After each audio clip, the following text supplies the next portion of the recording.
Hello, everyone. Uh, I'd like to thank you all for being here with us. Um, During last 2 days, we were discussing lots of issues around the problematic issues regards money in politics. So during these 2 days, we had lots of regional experts and practitioners and politicians from the regions, and I hope all of you enjoyed these sessions and discussions. Today we are going to discuss future of the political finances in 21st century. We have 4 speakers in this session. I'd like to introduce Ms. Lolita Sigane, chairperson of European Affairs Committee at the Parliament of Latvia. Dr. Alexander Kinev, representing Russia, OSCE core group expert on political parties. Dr. Martin Waletsky, head of democratization department at the OSCE, and Mr. Rozat Gazimov, head of secretariat at the Central Election Commission of Azerbaijan. And I'd like to give floor to Ms. Lolita Sigane. The floor is yours. Thank you so much, Zurab. Thank you so much for this opportunity to address this audience, and I've been very happy to participate in today's discussions. I found them extremely useful. It's very nice to meet the community of campaign finance experts and people who are interested in campaign financing. This is a very specific field, and those people who work in this field, they find that over years they become more and more fascinated in this field, and it's very deep and wide, and the deeper you dig, the more details you find. And I'm very glad to see that this community is growing and that there are more and more people interested in this topic. And it is actually so that campaign and political financing is such a specific topic that it's very important that we have these opportunities to come together and discuss these issues as they evolve, to see the good examples and also talk about the shortcomings. And I have myself had a wonderful experience of more than a decade working with campaign financing in different capacities. And I started as a civil society activist, as an advocate, in what then was very little regulation in Latvia, no transparency, no donation limits, the whole area of campaign financing and political party financing being regarded as a strictly private matter where no one should interfere, and the society should not know what financing political parties have. And over the years, the system has developed in a system that is very well regulated, that is detailed, well enforced, and even I myself as a member of parliament has been able to realize some of my dreams that were just dreams 10 years ago. For instance, we managed to push through a ban on paid political advertising 30 days before elections on TV, because we believe that this political TV advertising is not really helpful to discussing contents of politics, just discussing the form of politics. So just a few remarks that I would like to make for a further discussion is that, first of all, if we are thinking about campaign financing and political party financing, it is always a system, a work in progress, so to say.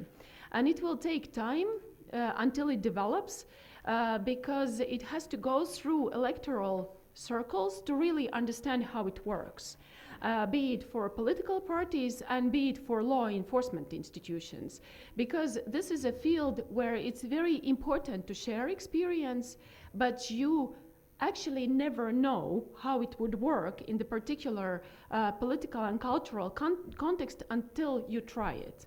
And this is actually one of the ideas that I developed when the organization that I have previously worked with and which I really appreciate in terms of general election observation and monitoring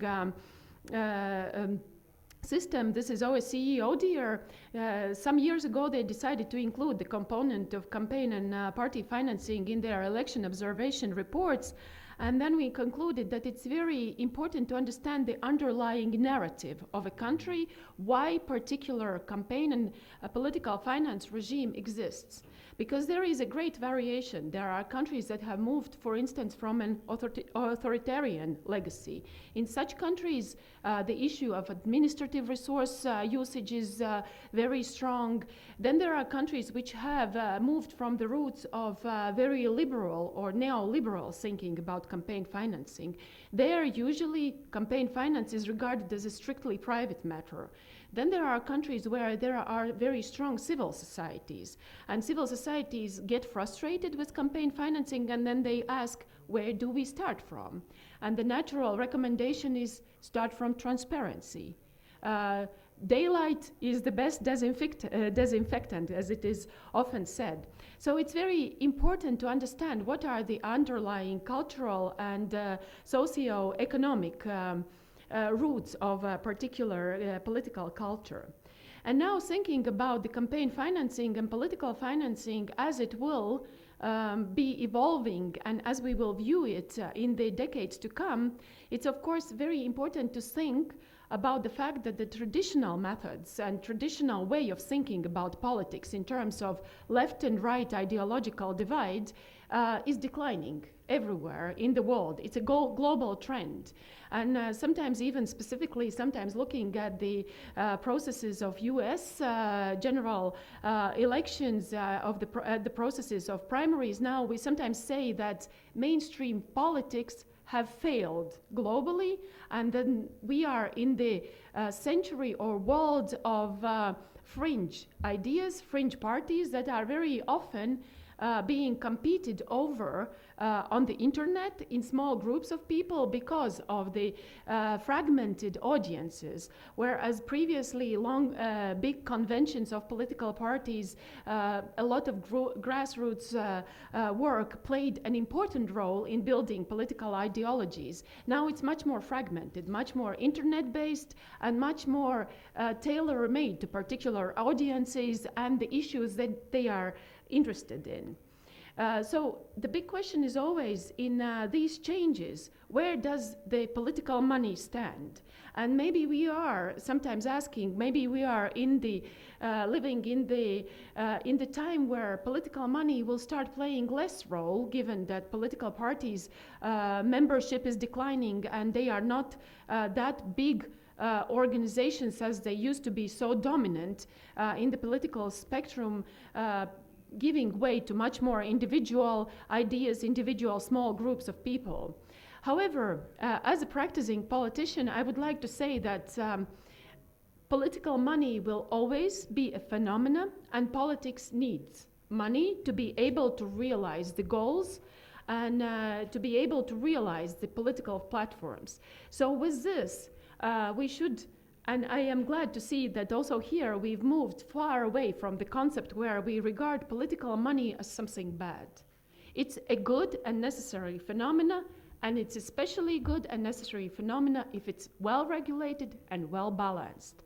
And it is well regulated and well balanced if there are good regulations in place which are being implemented and enforced, if there is enough transparency, and if there is enough trust in the society that, for instance, the public money that goes to political party coffers is being spent in the good way.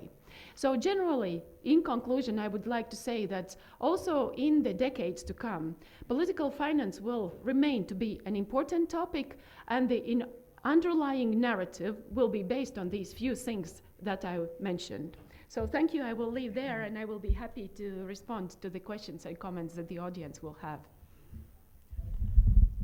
Thank you. I think your experience as a representative of parliament and previously worked as a civil society representative is really important for us, as well as experience of Latvia is really important for rest of the countries in Europe, and in my opinion for Georgia. Thank you for your interesting speech. I'd like to move to Mr. Alexander Ginev, representing Russia. Experts from OSCE. Please, Mr. Alexander. Добрый день. Ну, Россию я представляю только с точки зрения моего географического проживания. Так, я жду, когда желающие наденут наушники. Я бы хотел вот на что обратить внимание. Несомненно, практика регулирования финансирования как политических партий, так и самих кандидатов в ходе избирательных кампаний, она расширяется, детализируется, нормы, соответствующие в законах, постоянно уточняются, законы увеличиваются в объемах. Вот не так давно рекомендации ГИБЧ БСЕ тоже, в общем, дополнились достаточно объемной главой, которая подробно анализирует разные вопросы от размера фондов до того, какую отчетность желательно сдавать партиям и кандидатам. В то же время rules and other additional necessary rules. So we need to realize that general regulation of financing, political financing, and what is going on and what is taking place in society, this is two different things. There is a technical progress which influences all of us. And this is being reflected on political life of any specific country, and independent sources and enthusiasts in the past led to existence of political parties, and then new technologies and internet payments transformed the process. So whether we want this or not, we are facing new realities, and society is being developed, technical progress is being developed, and new mechanisms of self-organization is being developed in parallel, and what does the state do in this role, or states do in this role? So they falling behind a little bit from this progress, and of course in different countries there is a different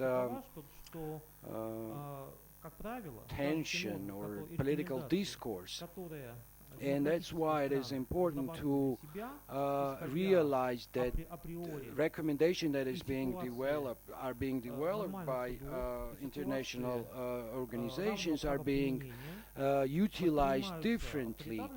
So in authoritarian regimes, they are considered or applied differently, and in democratic societies they are implemented differently. So if I can bring you a latest Russian example, how processes are being developed in Russia. The revolution of financial payments in Russia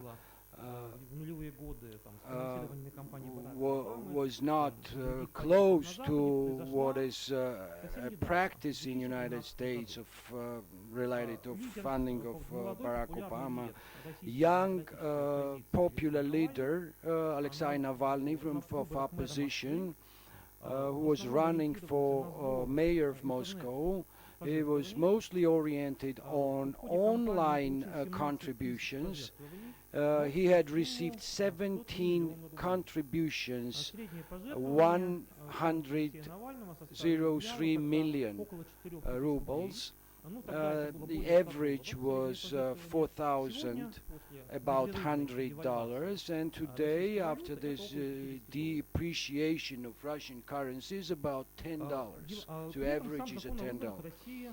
The law itself, law on elections itself, is quite conservative in Georgia, and if anyone has access to internet and can use his credit card or debit card and buy his airplane ticket or do whatever transactions they want to do, election legislation in Russia is in the past is very much outdated.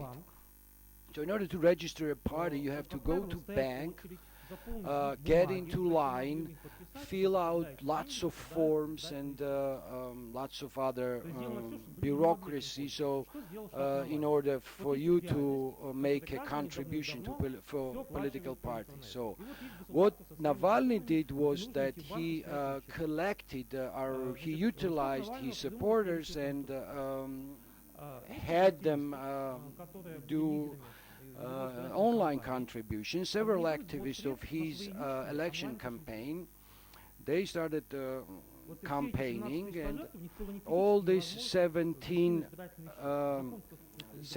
contributions was not able to put on his political or on his account. So all this money was distributed in 4 different accounts to different individuals,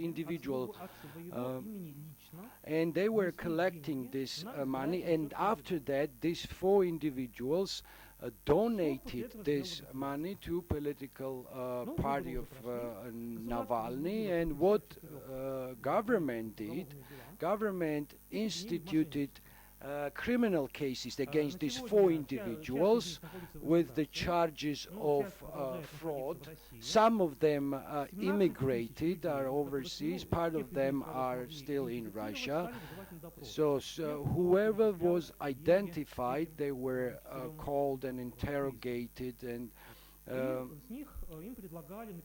so they were proposed to make a statement that they were deceived and they were manipulated, and so they were proposed to also to testify against political leaders. And the criminal case was instituted several years ago, and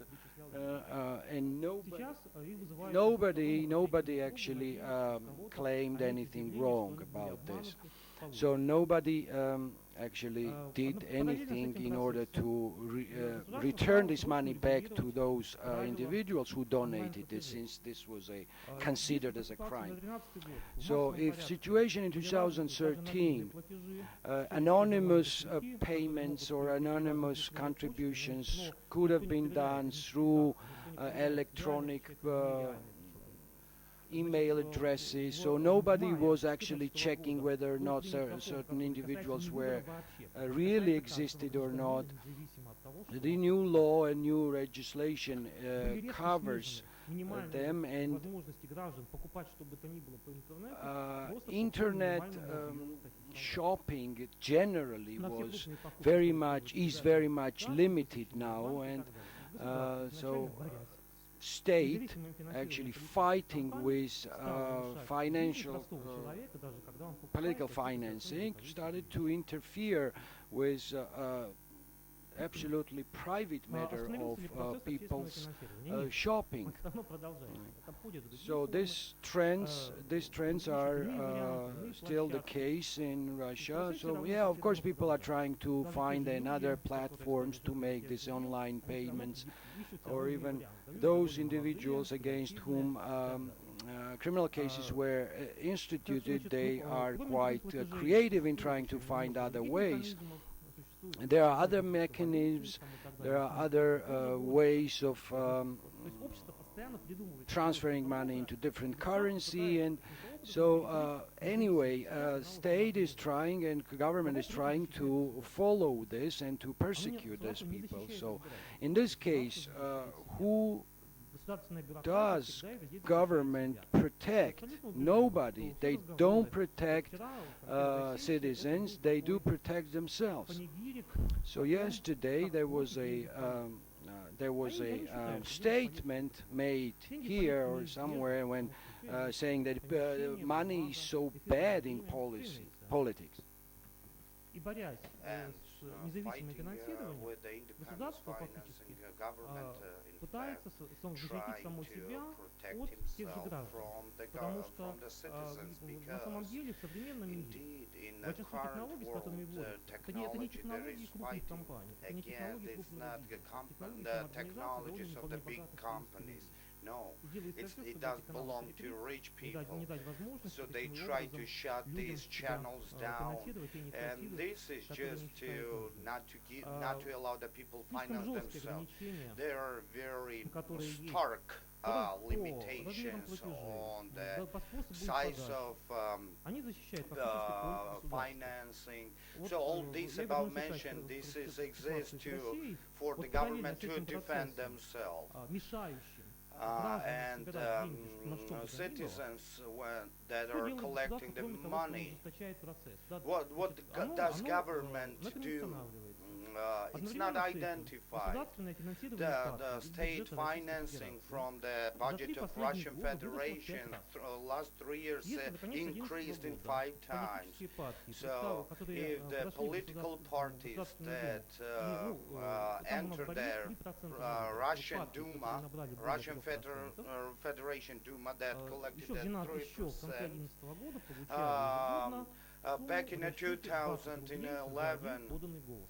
they received Эту сумму certain 10 раз amount of увеличивали. money. So В this прошлом amount году, was increased это several было за 110 times. рублей за год. So and the last one was Объем the денег 110 Russian вырос rubles от per vote. 20 до 110 рублей. So this 5 that тысяч раз. was the Параллельно с case. процессом, когда всем остальным It денег was собирали. checked with the Материалы other предельно processes. недвусмысленно. So it's not Денег государственным должно vague. быть столько, чтобы никто больше So его the не видел. money should Поэтому be реально партии in действительно that только amount, государство so больше some не other нужно. sources Всех won't остальных be должно needed, быть никаких and сил. some Компании others прошлого года shouldn't отметили have some еще other интересным феноменом incentives. регионального Another значения. phenomenon У that нас, took place in для the того, Russian чтобы участвовать в Federation выборах, ты не to можешь пойти в любой participate банк. in election, you cannot go Перед to any кампанией bank. So избирательная prior комиссия to the специально campaign, выбирает the election уполномоченное отделение банков, которые разрешают вести election избирательные счета. administration selects or choose some certain banks where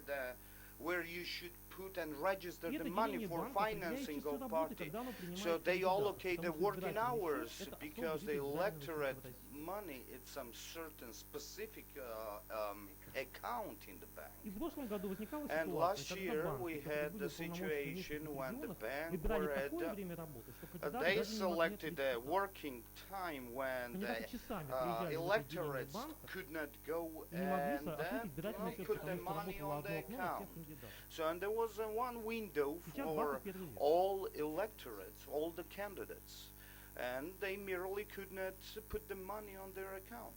Ну, я думаю, ситуация очевидна, не буду ее And комментировать. I won't comment on Чем это it. закончится и, So how it на will мой взгляд, end каковы up дальнейшие перспективы развития and what ситуации. will be the future escalation of the situation will history will show. So it's the progress always win in a long-term perspective.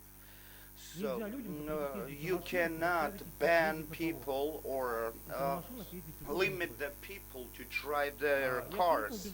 And I do believe that of the independent financing will be developing despite that government bureaucracies don't like it.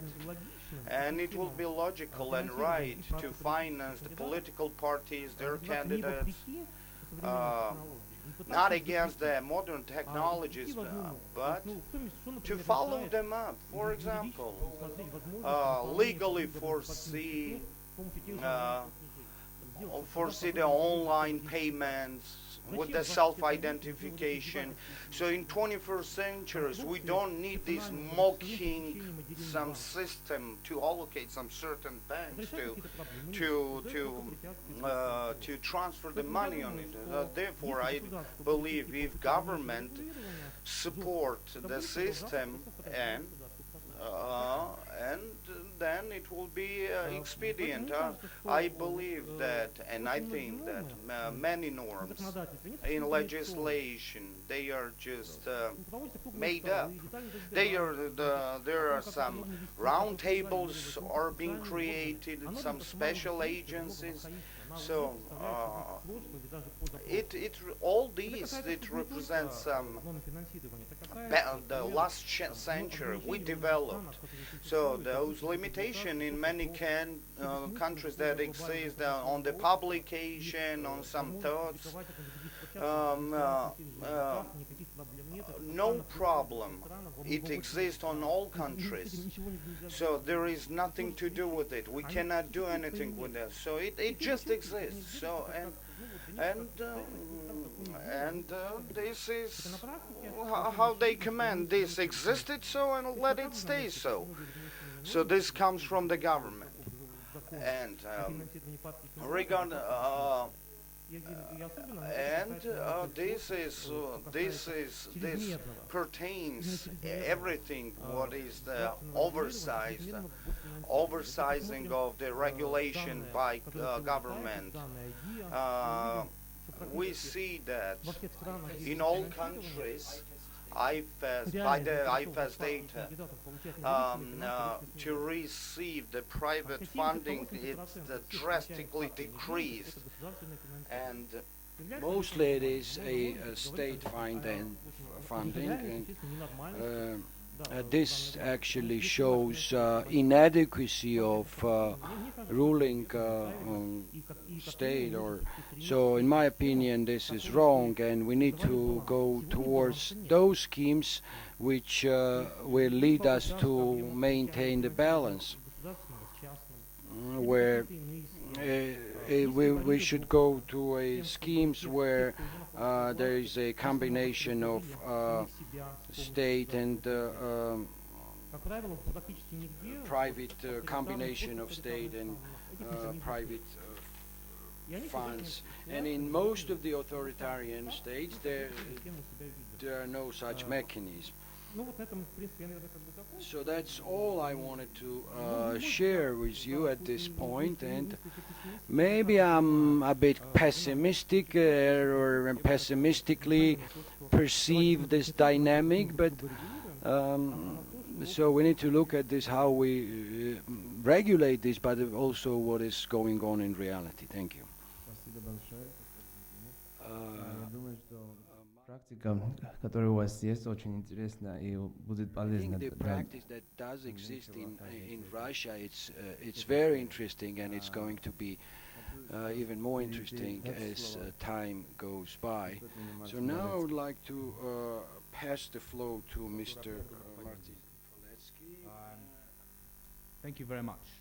And I have a number of problems with this session. First one is that because we are actually recording it and putting in online live, someone in 10 years' time can actually play back the recording and can tell me that I was completely wrong on all the predictions and the things which I was saying. So whoever is going to record it, I'm not responsible for what I said today in 10 years' time.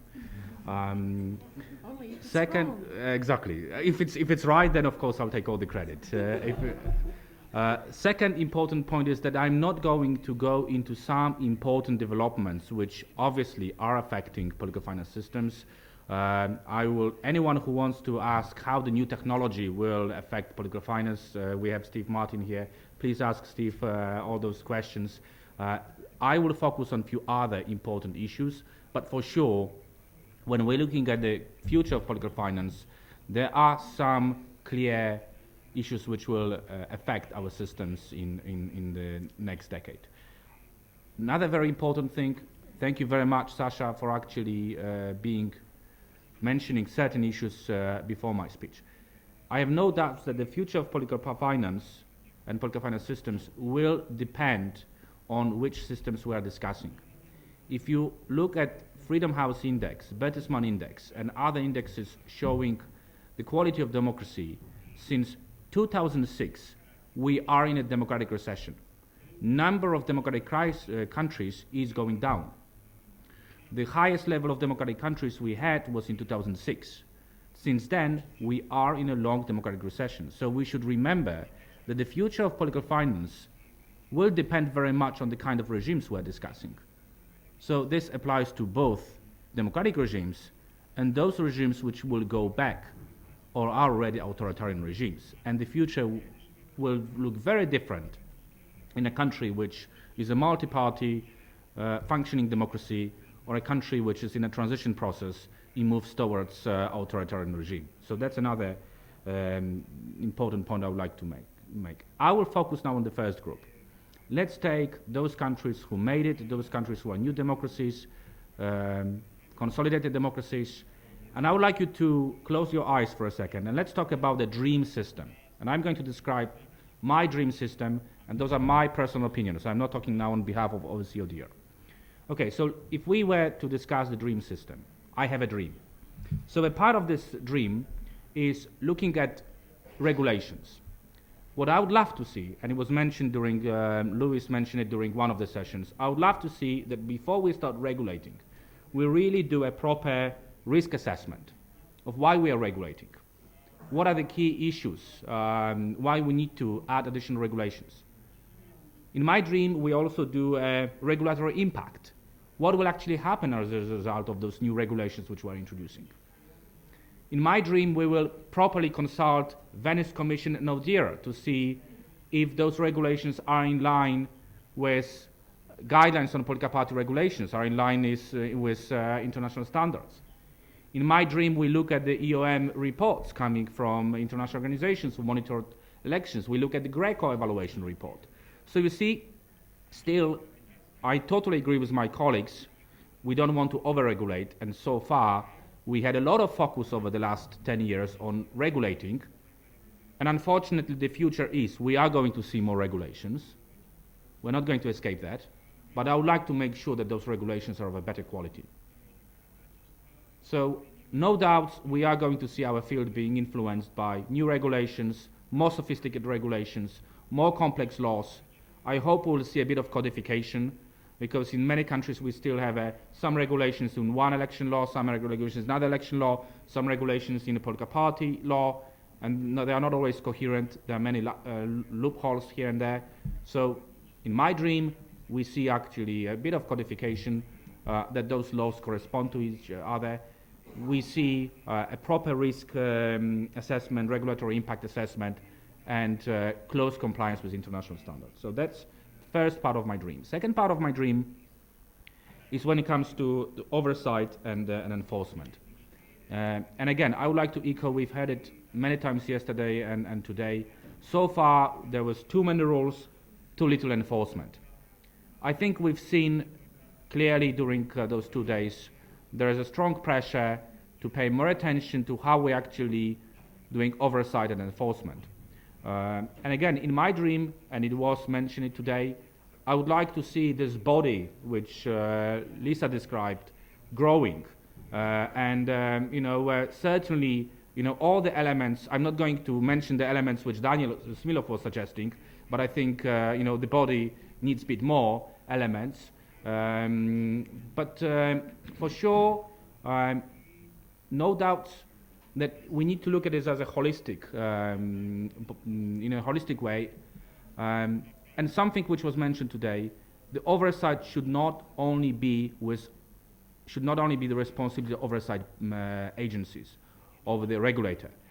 There needs to be a culture of compliance with political party regulations, something which was mentioned today, political finance system of governance. So actually making sure that political parties are collectively responsible for oversight and enforcement, internal party control, that we are supporting organizations such as Transparency International, others who are working on oversight, campaign finance monitoring, that we are working with independent media, that we are focusing on civic education, public education.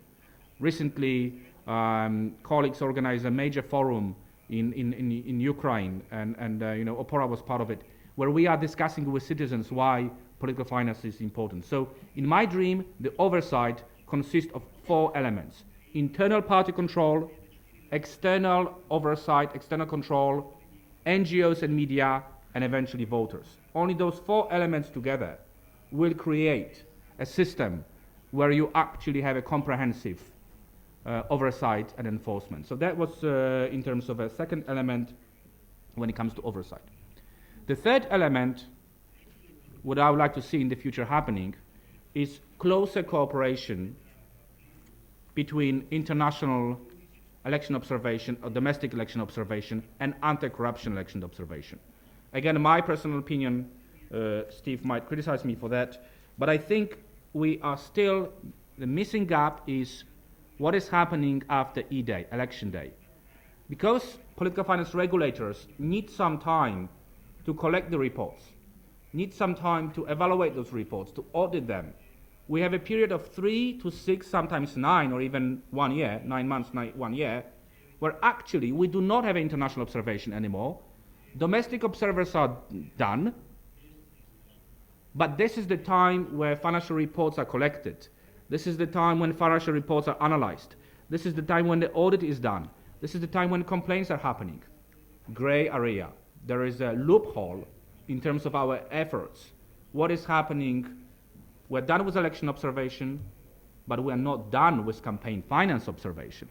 And we need to find a way to build the partnerships between international observers, domestic observers, and anti-corruption organizations to make sure that this 1 year after the elections is also properly monitored and properly supported in terms of checking financial reports and checking the quality of those reports. And I know that some NGOs are doing it, but donors need to recognize that extra effort needs to be done when it comes to analyzing those reports after the elections.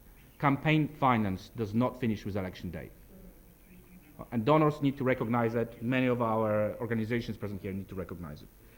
Then my final point of the dream, and I need really 3 more minutes, is, it was, and I totally agree with Lolita, when it comes to public funding. You remember when we were discussing the reform in Latvia, we did analysis where we actually analyzed different components of public funding, and we came up with something like 70, 80 scenarios of how the different systems could look. The public funding systems really need to be discussed, evaluated, if they are serving the purpose for which they were created. I'm the strongest supporter of public funding, but I believe that we are taking it for granted. We're allocating money to the parties, and that's it. We're not properly evaluating if the system is serving its purpose. And I see at least 3 problems. First of all, and I've been mentioning this in Mexico, and I will mention it again here, I don't think any public funding system should be reinforcing discriminatory practices when it comes to gender equality. If a political party is systematically discriminating women, political parties should not be getting public funds. The public funding systems need to fight with the systemic discrimination of women in politics. They need to support gender equality. They need to support our struggle for equal representation of men and women in political parties, in political life. And Georgia is a very good example. Georgia was the first country to start working on it. You have a long way to go, but don't stop, continue with your efforts, and other countries should learn from Georgian experience. I really see it in 10 years' time that all our countries will link public funding to a struggle for gender equality. And it is in line with CEDAW, it is in line with international commitments, with Council of Europe recommendation 2003-3, with the OSCE Ministerial Council decision 0709. It has a strong support in international standards, linking public funding with gender equality. But second problem I have with public funding is that the level of trust in the way our political parties are financed, in the level of trust in public funding, is so low that we should really ask ourselves if there's anything we could do to change it. Believe me, in most of our countries, public opinion goes against politicians on 2 issues. In most of our countries, public opinion is in favor of death penalty, and we are against. In most of our countries, public opinion is against public funding. Those are the 2 cases where we need to lead, not necessarily follow public opinion, but it does not mean that we should not work with public opinion and explain why we need public funding regimes. and we should not allow populist parties to change completely the system on both death penalty and public funding of political parties. Those are the two cases, and you could name more, where we have an obligation to lead, not to follow. But we still need to look at the effectiveness of our public funding systems and really ask ourselves, does it make sense if political party is spending 90% of public funding on completely ridiculous advertisement? If the public funds are spent on 500, 700 billboards with the beautiful face of a party leader. I'm pretty sure many of our political leaders are handsome, beautiful, and we want to promote their faces. But is it really the best use of public funds? So in my dream, I think we need to have a serious discussion if we're really using public funds in the best possible way. And finally, in my dream, what I would like to see is that people who are in this room, that we really bring our efforts together. We did enormous progress. I've started to work on the issue of political finance exactly 18 years ago.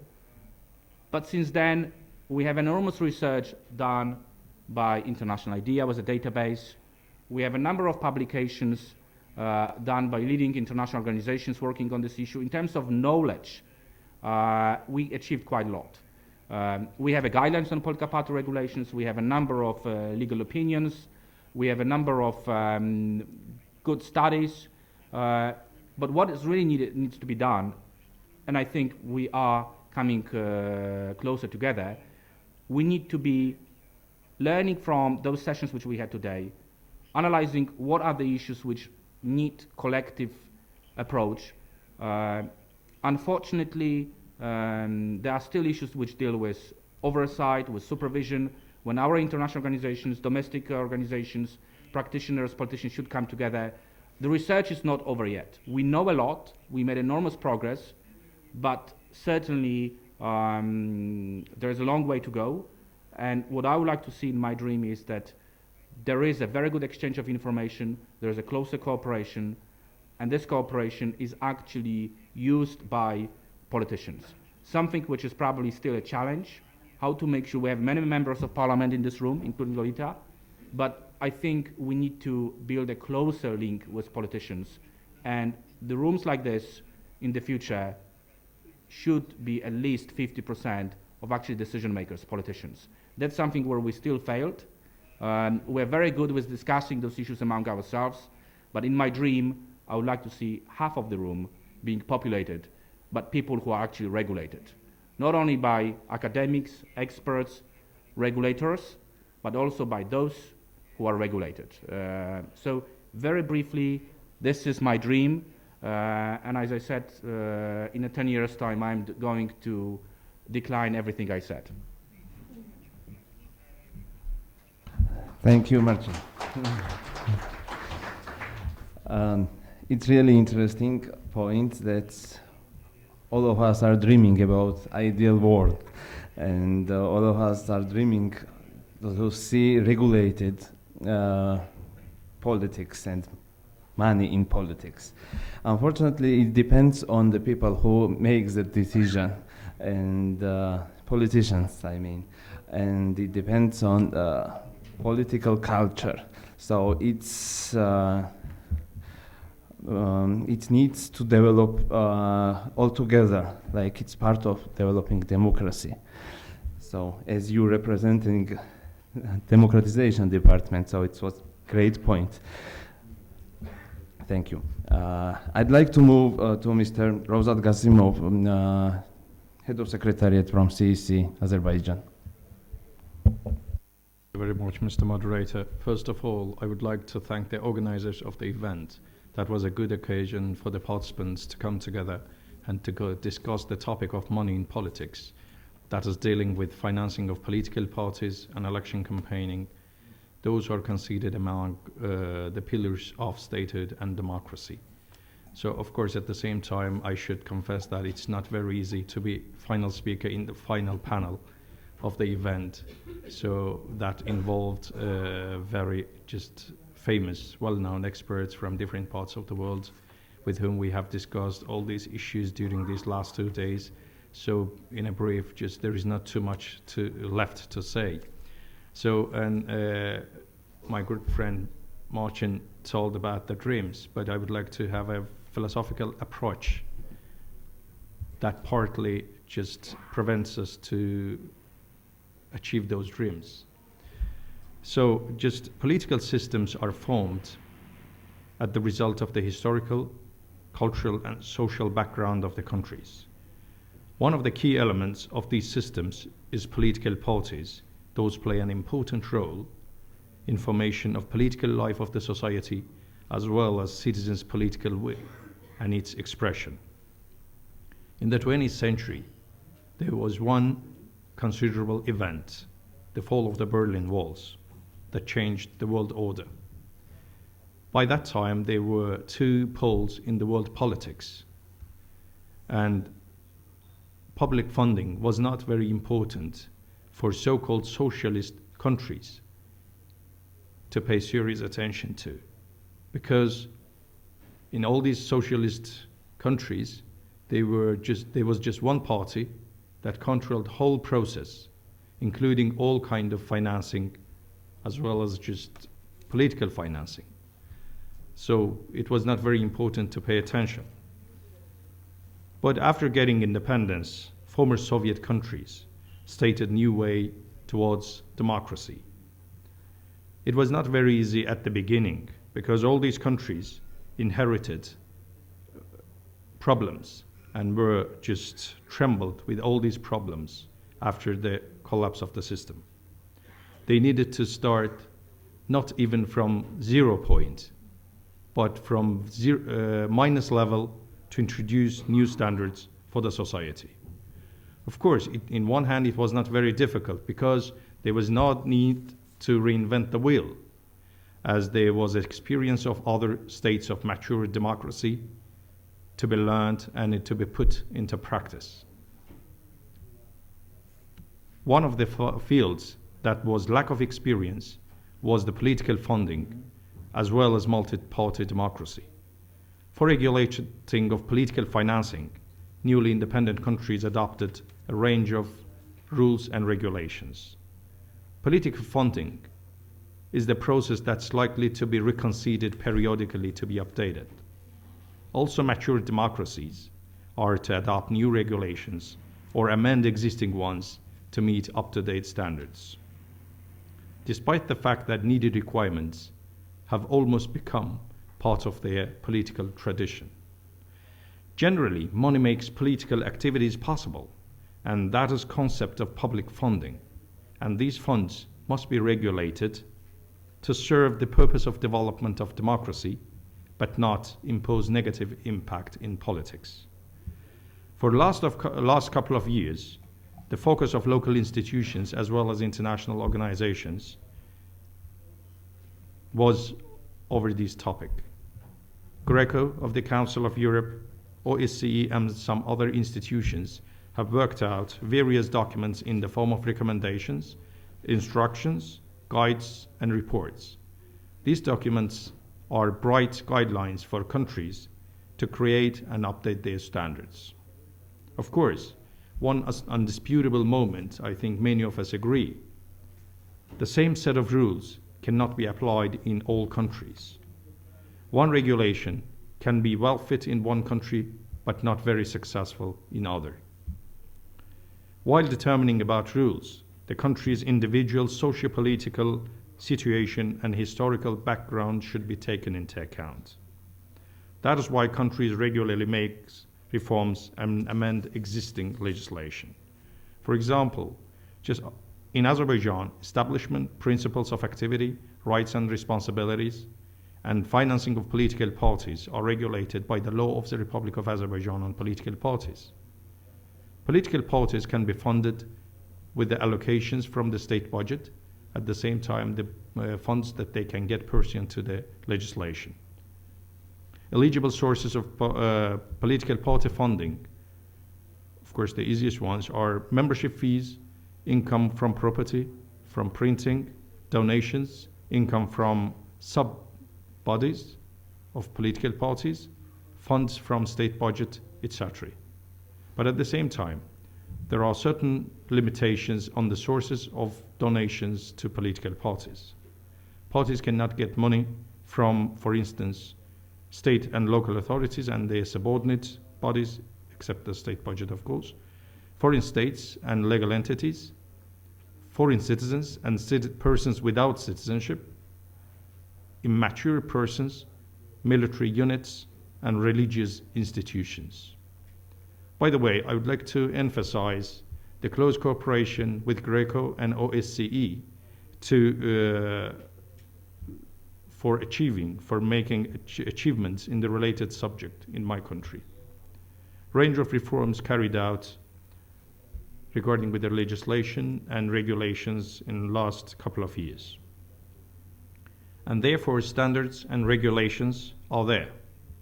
Then it's necessary to have an effective implementation of political finance monitoring and to have the mechanism for this purpose. Relevant state institutions are to undertake effective oversight of political financing through the form of financial reports. In different countries, various institutions are responsible for monitoring of political funding. Effective monitoring and control mechanism is as important as successful regulations. Implementation of existing standards must be monitored by the respected body that's fully entitled by the legislation and equipped with the necessary tools in its disposal for this purpose. For instance, in Azerbaijan, also a range of reforms were undertaken in this direction based on the recommendations by international institutions. Previously, the Ministry of Finance was implementing the monitoring of public funding. But in September of 2014, the law was amended and this responsibility was granted to the Central Election Commission. At that time, the Central Election Commission, at the same time, is the body with legal mandate to monitor and inspect campaign finance and take necessary measures when there is a breach of law and regulations. Accordingly, the coordination of political parties' financing was improved, and the split of this process in election and non-election period was positively solved. And both monitoring competences was brought into one institution. As legal tools, during election times, the election code and non-election period, the law on political parties are applicable. And Central Election Commission for facilitating the political parties to do it quick and in a proper manner adopted range of instructions dealing with the collecting, considering, and publicizing of annual financial reports by political parties. According to the law, political parties must present their annual financial reports, including auditor's opinion, to the Central Election Commission no later than April 1st of each year. For sound regulation of political party funding, Central Election Commission amended statute of CC Secretariat and established two sections in its structure related to the work with political parties as well as its financing. So campaign financing monitoring is implemented also by the Central Election Commission and Constituency Election Commissions through their inspection control services under the relevant commissions. All these activities are accessible for interested parties, including observers. And after considering all these reports from political parties, Central Election Commission publicizes all information regarding with political funding for the transparency purposes. And all this information are available on the Central Election Commission website. Of course, these are the easy parts, but at the same time, all these developments are not free of challenge, especially in new democracies. Especially in new democracies, from time to time we observe difficulties regarding with political funding based on the historical background. For example, during Soviet times, we had more or less experience in existence of different government structures. But during those times, under that system, there was no political party at all, except one, of course.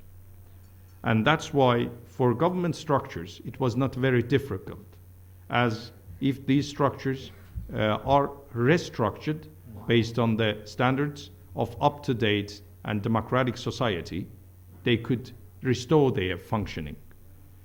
But regarding with political parties, I think it takes time.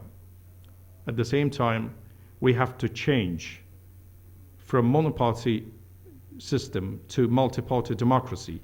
That was also a time-consuming issue. And above all that, another problem, another challenge that all these new democracies had to tackle was to change the way of thinking that was penetrated to public opinion through decades. Now this field is like a boat in a stormy waters, striving to balance itself. Sometimes some political parties, are not happy with the rules and regulations. Of course, the relevant supervisory bodies are keen for open and transparent declaration of financial funding of political parties. And sometimes some political parties judged it as an interference in younger democracies.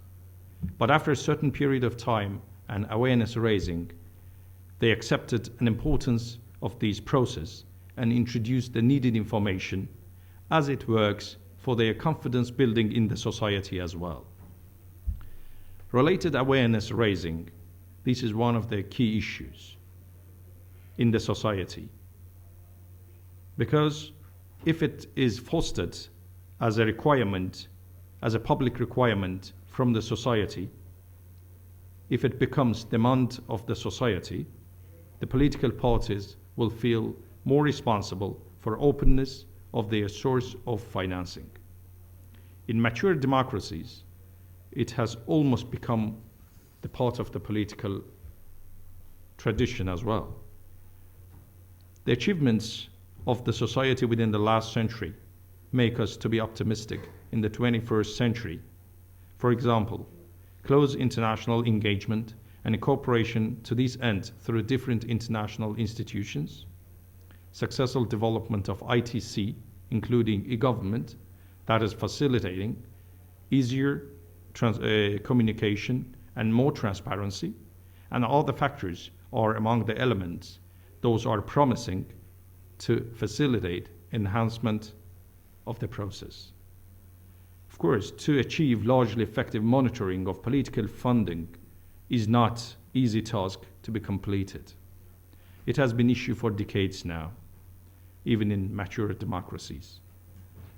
In 1905, US President Theodore Roosevelt said, "All contributions by corporations to any political committee or for any political purposes should be forbidden by law." If it has been said almost a century ago, more than a century ago, it means it's not the fresh issue for the society now. But in recent years, this issue enlarged the realm of existence following the newly independent states, and scope of discussion that indicates good sign for further development.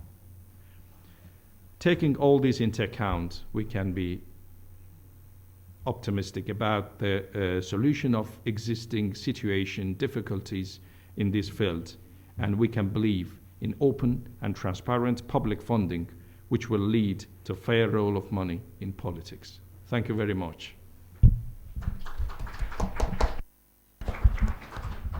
Thank you, Mr. Rosat. I think experience like Azerbaijan and of other countries as Georgia, we are just starting, we are just launching, and we are just searching for ideal form. So we should learn on our experience, and we are trying to improve our system. So that's nice, and that's important that you mentioned. Now I'd like to ask to the audience if there's some comments or questions to our speakers. Maybe some other comments about experience of other countries or from other experts? If no, I'd like to ask our speakers and give them 2 more minutes for concluding remarks and final comments. Yes, I thank you so much, my fellow panelists, for these very important and interesting remarks. And I think we all really here agreed that campaign finance is something that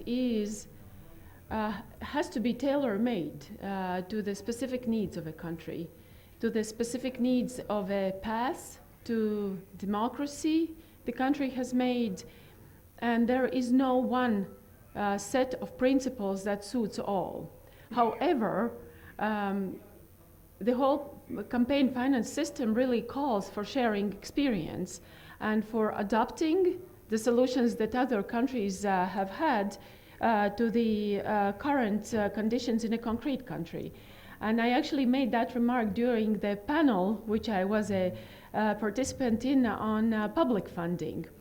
And I would like to make it once more because I can really share a personal experience that very often things in the systems of campaign funding move because the right political momentum is there. There is either a champion who wants to drive it forward, or there is a scandal in response to which politicians want to work, or there is a momentum that the civil society created, or the election is close and somebody wants to do something good. And then all of a sudden there is this opening to do a move. And then very often politicians, civil society activists and administrators look around the table and ask, so where shall we set the limit of a private donation, for instance? And then usually one figure comes up, another figure comes up, and usually where we end up is somewhere at the middle. And in these moments, it's very important to have the experience of other countries in mind. Because through this experience, you can target towards the level or towards the solution that might suit to the concrete situation. And this is why forums like this are just so very important. We know that what works in other countries and what passes should not be traveled down to. For instance, a thoroughly regulated and sought system that operates in my country, Latvia, would be completely awful in Russia, because it would be just used to discriminate against some certain political players. Whereas in my country, where we have a fairly okay law enforcement and a rather independent judiciary, we can practice this stringent system because there are avenues of appeal, even if you think that you've been mistreated in the system. In Russia, it would just really be used in all ways to exclude the other opinions.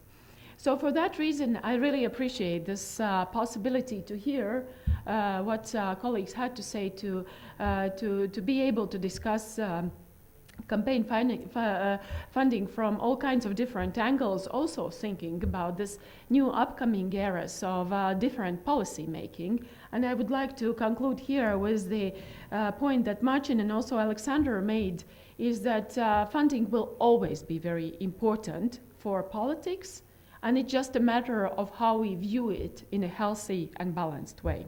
So thank you so much.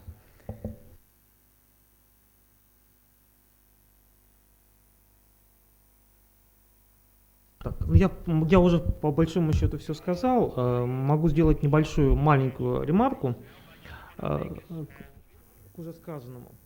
Значит, если посмотреть всевозможные ограничения, вот коллега из Азербайджана описывал некоторые нормы, которые есть в Азербайджане насчет того, кто не может вносить деньги на избирательные партийные счета. Российский перечень не менее впечатляющий, он очень большой, там огромное количество ограничений, кто не имеет права вносить деньги. И этот перечень постоянно расширяется. Это не 2, не 3 пункта, это десятки пунктов ограничений. В частности, одно из ограничений, которое введено в последние годы, и его пытаются ужесточать дальше, это различные юридические лица,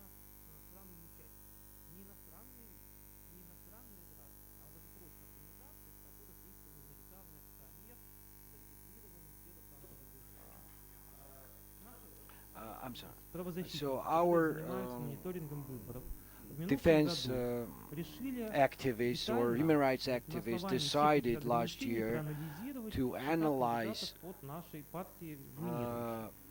accounts of our candidates from our party, and we found out, we realized that limitations are so enormous that we couldn't deal with that. So there were so many limitations, and it is so difficult to deal with it that so you can basically find yourself being a violator. So you can't. Now there's an attempt to ban legal body to make a donation. So how businesses are going to operate in this type of system? So we talked about this yesterday. Too strict bans and limitations, but again you can circumvent it because the line will become longer. So you can always go through some bans and limitations. So limitations and bans will not make any difference because there will always be a way to go around. So, but it's not a sport, yeah, and you can we're talking about creating effective system of governance so that those will win in this system who reflect real electorates interests and different situations, of course, who makes contributes. But the fundamental interest is that in democratic societies, power should be formed based on public opinion, and if public wants to do something, state at least as minimum should not get involved in it. So that's what I wanted to say in terms of the reality in terms of this. Thank you. Okay, if I have 2-3 minutes, I will 2-3 give myself minuty. 20 seconds for 5 key blocks. I think I would like to start by saying that if I look at the whole region, there are a number of countries where the issue of political finance will really decide about quality of democracy, future of democracy in those countries. And no doubt among those countries is Ukraine. And the fact that we have people like Olga and Sergei here, you know, the success of their work will directly impact the quality of democracy in Ukraine. I mean, among all the countries where I've been working, I think this is the country which is really about either democracy will control money or money will control democracy. The struggle which we're seeing now to regulate, control political finance in Ukraine is the most important struggle we're seeing in our region. And we should all be supporting our colleagues and making sure that they succeed in their work. That's the first point. Second point is that there are other countries which are doing enormous, very important work, and I would also like to recognize them, and I think we should be supporting them and also learning from them. Those are countries like Lithuania, Latvia, UK. Those are the countries which are experimenting with using new technology when it comes to disclosure.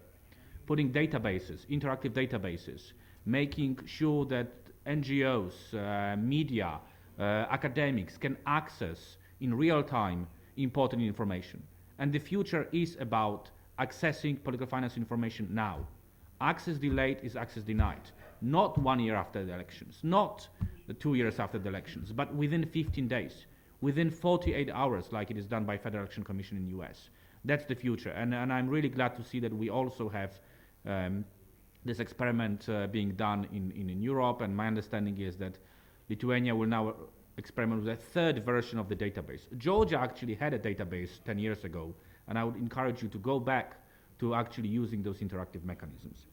Third point which worries me is that, and I'm sorry that I maybe did not give enough attention to it, when it comes to political finance reforms, we have 3 generations of reforms. First generation, it was covered during a number of sessions, is fighting with the issue of abuse of state resources and vote buying.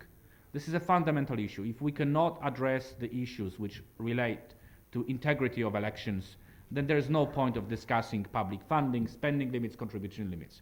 Without eliminating blunt vote buying and abuse of state resources, you cannot move forward. Then we are moving forward to a second generation of reforms, spending limits, allocation of public funds, donation limits, trying to make sure that we have a level playing field. And many of our countries are doing really good job in addressing the second generation. But there's a third generation of reforms which we are only now starting to talk about. This is linking political finance with other anti-corruption efforts, linking political finance with publicly exposed persons, with PEPs, linking political finance with lobbying, linking political finance with procurement, linking political finance with the broader, holistic issue of economic and political crimes. And only few countries are dealing with this issue. I think it's a huge challenge. This is something which we should really focus over the next 10 years. And we have colleagues from Greco who could tell you more how difficult it is to link money laundering, publicly exposed persons with illegal financing of politics. But it's happening. It's happening, and we all know that those things are interconnected. Fourth point, I don't have a time to go into details, but I am very much worrying with the data which Magnus and others were presenting, over-dependence on public funding. It's clearly against the Council of Europe recommendations on a balanced funding. It's something which we will really need to answer ourselves. You know, what will happen in the systems when there's such a heavy reliance on public funding?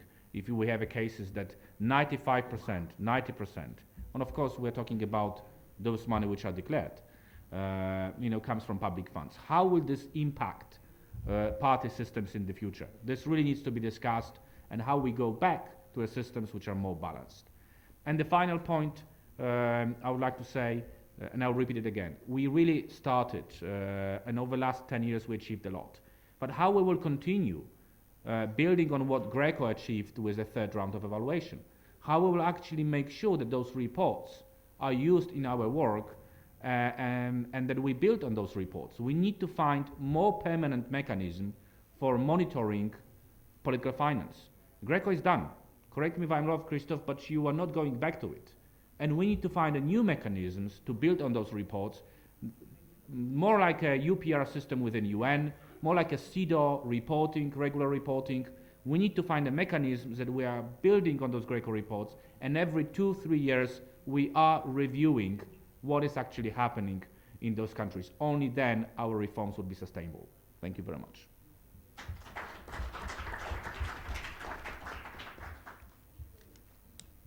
Thank you very much. I think democratization is the process that never ends. Exactly. And perfectness was just claimed by one state in the world that's not existing anymore. But we are not perfect. But at least we have to be sure that we are endeavoring for that notion. And at least we should be so active that after 100 years, no one would blame us to be not very active. As today we are talking, I was really surprised to read some information about 100 years ago that was dealing with the same problem, almost in the same way. So let's be so active that after 100 years, they don't speak like us, about us like that, and they think they reveal that we have done something. Thank you very much.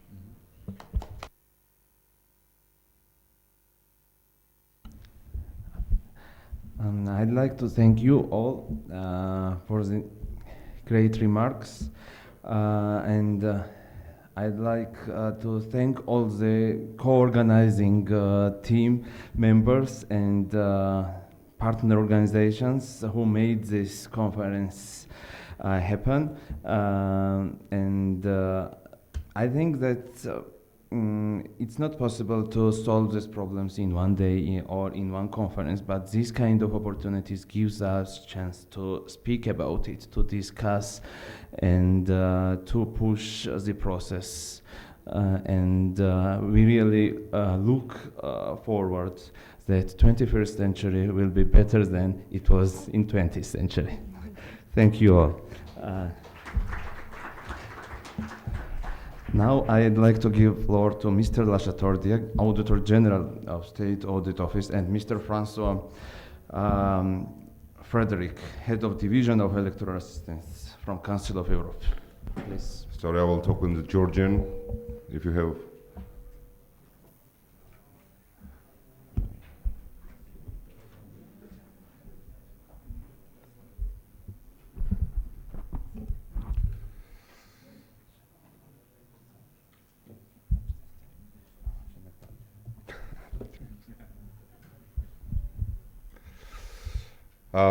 კიდევ ერთხელ მინდა ძალიან დიდი მადლობა გადაუხადო ორგანიზატორებს ამ კონფერენციის. დიდი მადლობა გადაუხადო ყველა მომხსენებელს, რომელიც იყო წარმოდგენილი ამ კონფერენციაზე. მე არაერთხელ აღვნიშნე, რომ ეს არის კონფერენცია, რომელიც ჩვენს რეგიონში და საქართველოში ოდესმე ჩატარებულა, ვინაიდან ამ მასშტაბის organized in Georgia in this region with this context. It has never been done in Georgia. This is the first. My worry is that this conference should follow with its adequate results in order to have better future. Because based on our experience, we haven't had a simple road to come to where we are today. We have very difficult times in 2012 when this function was assigned to our agency. We were criticized quite heavily. We had problems in 2013. We've done everything in 2013, 14 and 15 to achieve the result. So such experts, such people would come to Georgia, and we could have had a discussion, the one we did today.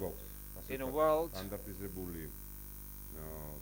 we haven't got standardized rules that which gives us ability to have the best practice in Georgia, perhaps.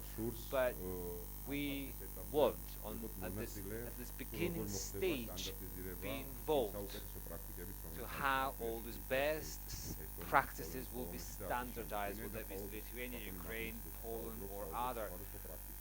We always talk about on different practices which differ by country. Some are successful, some are not, and accordingly, there is not a whole picture how we should act within the standards in order to answer those questions that we get from politicians. The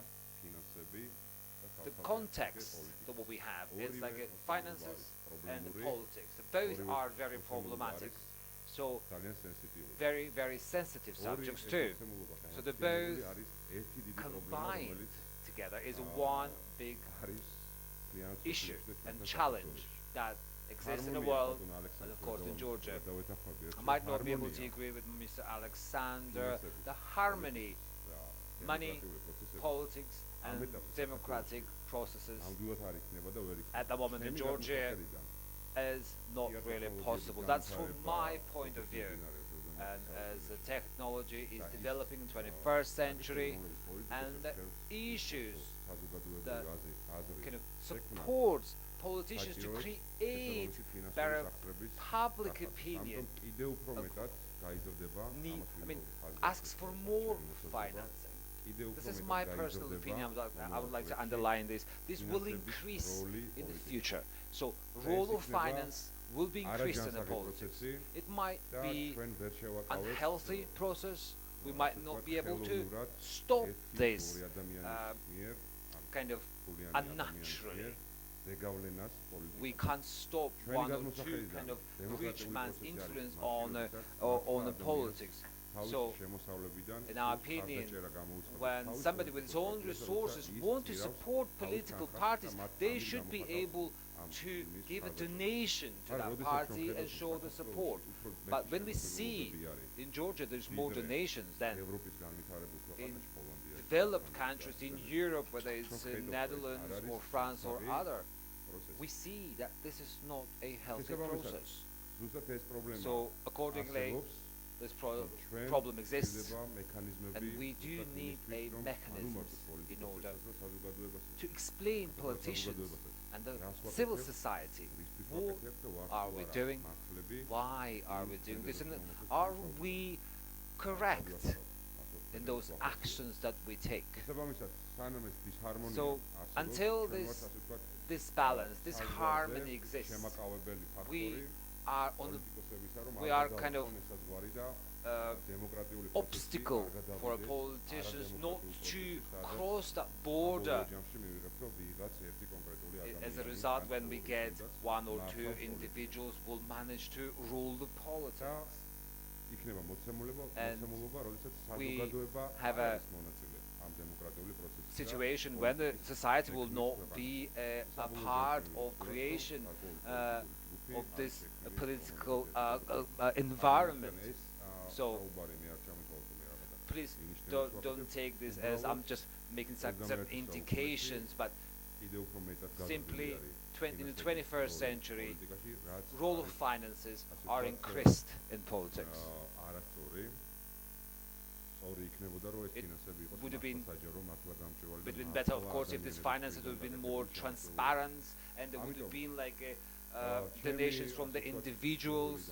So my will and aim is to perhaps somehow create a standard, gameplay, or rules of the game, or organization who will take this under their umbrella, these functions, because at the moment we are fighting this monster, which is legal and which has huge power.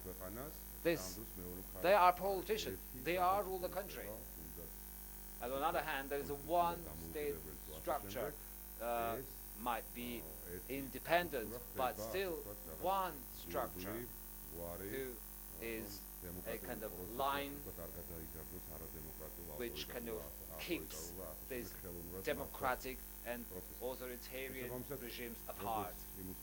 Accordingly, all the organizations who do this work, they need huge support from international partners, huge support from the NGOs, and of course,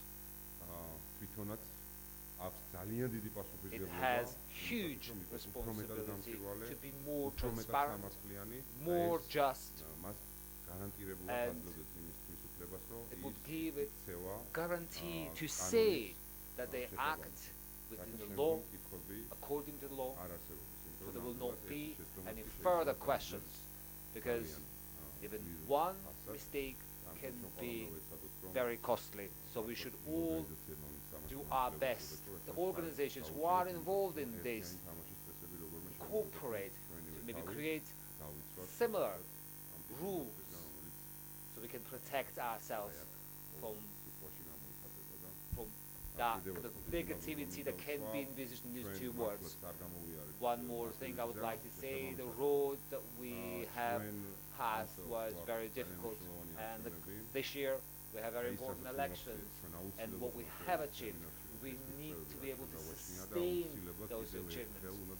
And one more time, we need to assert that in our region, we are one of the leading and successful organizations who in this direction makes lawful decisions.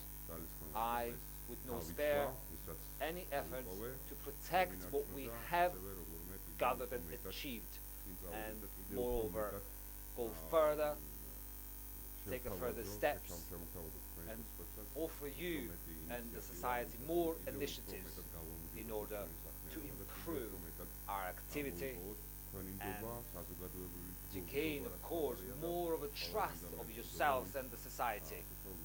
And whoever is looking at political processes in our country and around the globe, thank you very much indeed for attending this event, and I hope we meet again and we will have a close cooperation and communication in our order to share our experience and knowledge.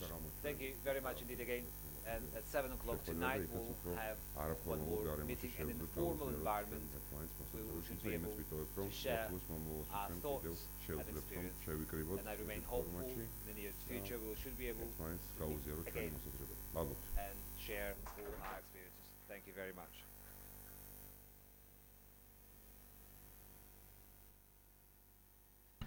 Thank you, Mr. Lashan. Now, Mr. Francois Frederic, on behalf of all donor organizations and organizing team members, please. Thank you, Mr. Chairman. Yes, as you said, I am going to say a few words on the side of the organizers of the Council of Europe, the IDEA, IFEST, the OSCE, ODIHR, and of course our host, the State Audit Office of Georgia. First of all, I would of course like to thank you all for having accepted our joint invitation to this event. It was really for us a pleasure and an honor to have you all here, coming from so many countries, coming from various institutions, NGOs. It was really for me that attended in my already long career one of the most interesting conferences I ever assisted. And I would like to congratulate and to thank all the organizers for this for the perfect organization, material organization, but also the substantial organization. We have addressed so many issues during these 2 days. It was very rich, very intense. There have been a lot of proposals, exchange of experiences and practice, and I think that we are going home tonight or tomorrow with a lot more information on this very important topic, money in politics. There has been said a lot that this topic, this issue of money in politics, the way we are handling the issue of money in politics, it's a question of democracy. We are judging the level of democratization, the level of democratic development of a country, of a society, also in the way we are addressing the question of money in politics. But as I said in my opening remarks yesterday, it's also a question of human rights. The right to vote, the right to be a candidate, to stand for elections. It's a question also of human rights. It's part of it's Article 3 of Protocol 1 of the European Convention of Human Rights that recognizes to everybody the right to stand for elections and the right to vote. And still in many countries, money is used against opposition candidates. I know personally some candidates in some countries in Europe that are in jail today because they have been accused of corruption, of misusing of public or private funds and these kinds of accusations. And I think that maybe in one of the next events on this specific topic, maybe that we should also analyze it and see it under the angle of the respect of fundamental human rights.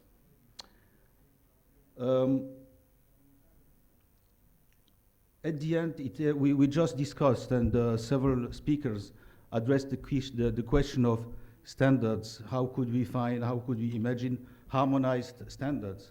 I mean, in this matter, it's of course very difficult because every country has its own specificity, its own legislation. We have already, and I'm talking for my organization now, for the Council of Europe, we have two bodies that were represented here that shared their experiences with us, Greco and the Venice Commission. They are very well known, but maybe we could invite, and the Council of Europe could invite member states, institutions, to maybe use even more these two bodies of the Council of Europe when they address this issue of money and finance, when they try to amend their legislation to set up new institutions, regulatory institution, and so on. The Council of Europe, and of course also all the other organizations, are ready to support the efforts of all the countries that are willing to progress on these issues.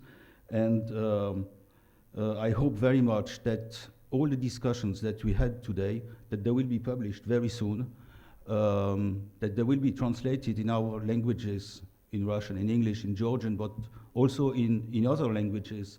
Why not in my language, in French, which is, by the way, one of the two official languages of the Council of Europe, because we should read in French maybe conclusions of our discussions, because unfortunately, we are not a model in this issue in these issues in France.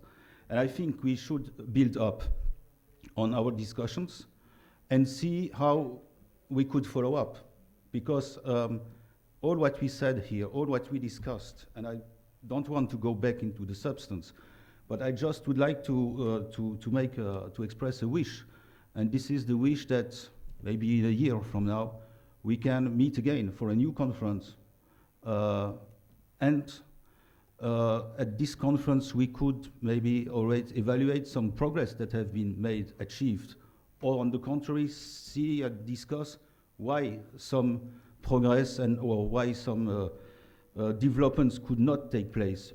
We have elections in many countries this year. We have elections in Georgia. We have elections in Armenia, maybe in some other countries of the region, but also in the Balkan there will be elections. And this issue will be, of course, on the top of the agenda, at least for us at the Council of Europe, because we will be assisting and cooperating with these countries and with their institutions to organize and to prepare organizing these elections by respecting European and international standards. So I really wish, and we stand ready at the Council of Europe, I know it's the case also for the partner organizations, we stand ready to again co-organize in 1 year, in 1 year and a half, a new conference. The topic is large enough, there will be enough to discuss in the future, and I wish and I hope that all of you will be able to participate. I wish also very much that we will have more politicians taking part to our work, to our debates, because after all, we're discussing about them, we're discussing about their mandate, about their responsibilities. So I'm sure that they would add a lot to our debates and discussion, because at the end, everything is depending, or a lot is depending on them, on the implementation of what we have been discussing here today. I don't want to be too long. Again, thank you for your participation. Thank you for the invitation to attend this very important conference. As I said, one of the best I attended in my professional career. But I would like also to say a word to all those who contributed to the organization, to the logistic. I have been organizing myself conferences, seminars and workshops. And I must say, from the organization point of view, everything was really perfect. And I would like to thank your staff, Mr. Auditor General, and all those who contributed for the wonderful and perfect organization of this event, and of course also the translators. Thank you.